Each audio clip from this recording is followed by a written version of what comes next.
The reason your critical environment needs apparel is because operators, there's a general consensus that the operator can and is the largest particle generator in your clean room.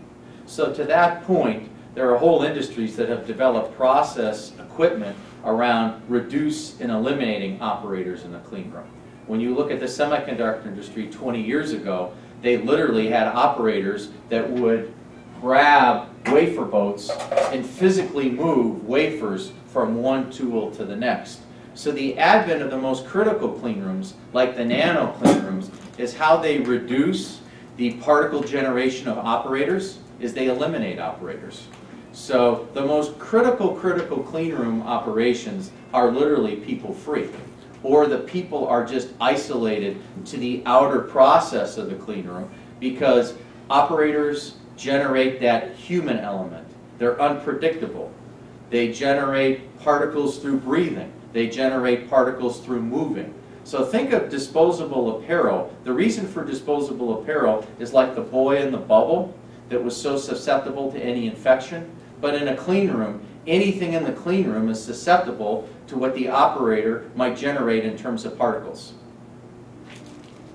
The first product that is commonly used in a clean room, and this product is used in a macro or a micro clean room as the final garment, is called the head cover, or the bouffant cap for those women that have the honeydew hairstyle.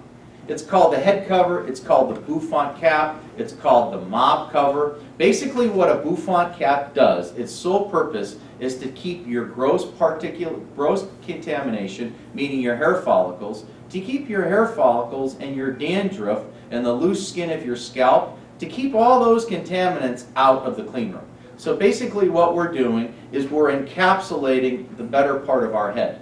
Because everyone might think that their hair is so appealing and so attractive, but if someone was really interested in running a critical clean room, they would insist that all the operators would be shaved and that they would wear no makeup, which most of them do. So all the bouffant cap does is keep the hair follicles, the dandruff, the loose hair, and the scalp. In a macro and a micro clean room, this is all that's worn. In a nano environment, this is typically called underwear or undergarb. Because on top of this, they put on a hood, and the hood provides the additional line of defense. The most common bouffant cap in the industry is 24 inches. It's 24 inches when it's fully stretched, and our bouffant caps are 24 inches plus or minus a half an inch. The industry standard used to be 21 inches. Many manufacturers watched the movie Honey, I Shrunk the Kids, and their 21 inch bouffant caps started becoming 19 3/4, okay? And their 24 bouffant caps became 22 1/8. Valuetech bouffant caps, all Valuetech disposable apparel, is plus or minus a certain spec. The other thing that's noteworthy about our disposable apparel is we publish a basis weight for all of our material. So this specific bouffant cap, our standard bouffant cap is 11 grams per meter squared, meaning that you're not going to get 8 grams or 7 grams. When you go with lighter basis weight, it's very easy to put your finger through it.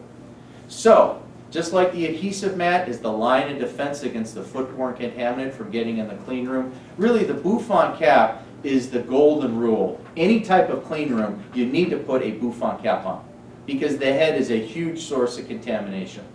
The number 2 source of contamination is the hair, dandruff, loose hair, hair follicles. The number 1 source of contamination is the mouth, right?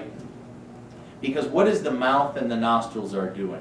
All the air that you're breathing in and then you're breathing out, it all passes through here. So if you're a heavy smoker, your lungs are filled with contamination, right? And every time you breathe in and then you breathe out, what are you introducing into the clean room? The residual smoke from the contamination in your lungs from you smoking. If you're sick and you've got a bacteria or a virus, every time you're breathing in and out, what are you introducing? You're introducing those germs, which can be bacteria, and bacteria can grow. And even if you're not a smoker or if you're not sick, you have moisture, you have natural mucus, you have all types of contamination. So, if you're serious about eliminating or reducing contamination in the clean room, you're going to insist that your operators wear a face mask. Many operators object to a face mask. Why? Because a face mask creates resistance with your breathing. It creates pressure. Why does it create pressure? Because all the air that you breathe in and breathe out has to pass through the filtration membrane. So that being said, operators go to great lengths to wear the face mask like this, or to wear the face mask loose, or wear the face mask down and they breathe through the nose. Because if the face mask is an effective filter, at the end of the day, it's hot and it's uncomfortable. The workaround around a hot and uncomfortable face mask is to go to a face mask that's larger. What we're featuring here is our most common face mask, which is 7 inches in blue and 7 inches in white. These are real face masks. By real face mask, we mean that they have an inner facing and that they have an outer facing, and then in the middle they actually have a filter medium. This is significant to publicize because there are many face masks that have an inner facing and they have an outer facing and they have nothing in the middle. Why do they have nothing in the middle? They're more comfortable for the operators.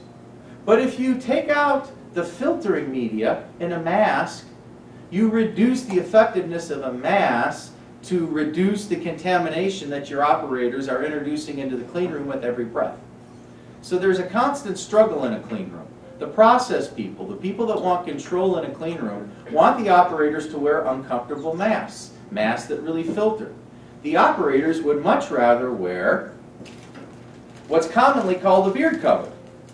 The interesting thing with a beard cover is probably less than 5% of the people that wear beard covers actually have beards. Why are they wearing this? Because somehow someone's given them the false sense of security that by wearing a beard cover, you're somehow filtering the contamination that you exhale with every breath. And remember what we said the Bouffant cap does? The Bouffant cap keeps gross contamination, hair follicles, dandruff, loose and dry skin. It keeps all that stuff out. But spun-bound polypropylene doesn't do any filtering at all. So this is basically what we call a poser product or an imposter product. Operators that don't have beards are really just as well fine to not wear it. And even if you had a beard, all you want to do is to use this to cover the beard. You don't want to cover the mouth because it effectively isn't a filter.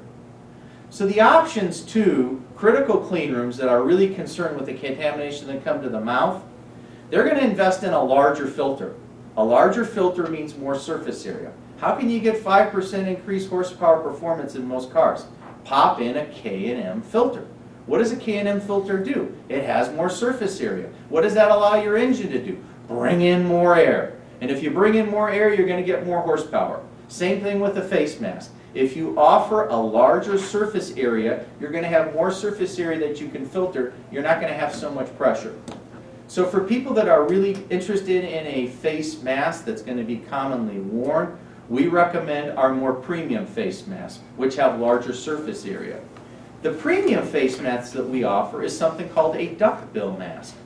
The reason why it's called a duckbill is it actually has two facings. It has a top and it has a bottom. And it literally looks like a duckbill. The benefit of the duckbill mask, it has the most surface area of any mask on the market. It also removes the filter media directly from the face. One other product that's commonly used is a face veil. Face veils snap into the hoods, but face veils at the end of the day are about as an effective filter as the beard cover. So just to summarize on the headwear, Bouffant caps are critical. 24-inch Bouffant cap is most commonly used. Some people use a blue to delineate, blue for one area, white for another, but anyone can wear a 24-inch. That's a core product for us. Really, any customers in a 21-inch should be encouraged to go to a 24-inch because 24 will fit any size head, then you don't have to have two stock keeping units. There's no reason to have two stock keeping units for a Bouffant cap. The most common face mask is this small mask, 3.5 inches by 7. That's really very uncomfortable. What some people do is they order a face mask with no filter media. But if you're going to order a face mask with no filter media, sometimes these are called isolation masks. Sometimes they're called economy masks. Some of them are called a two-ply mask. Two-ply, inner-facing, outer-facing, no filter media.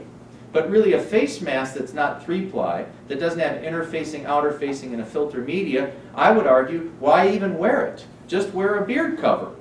But then at the end of the day, if you're an operator and you don't have a beard, why wear a beard cover? Because it's really going to do very little outside of the perception that you're somehow controlling airborne contamination from the mouth.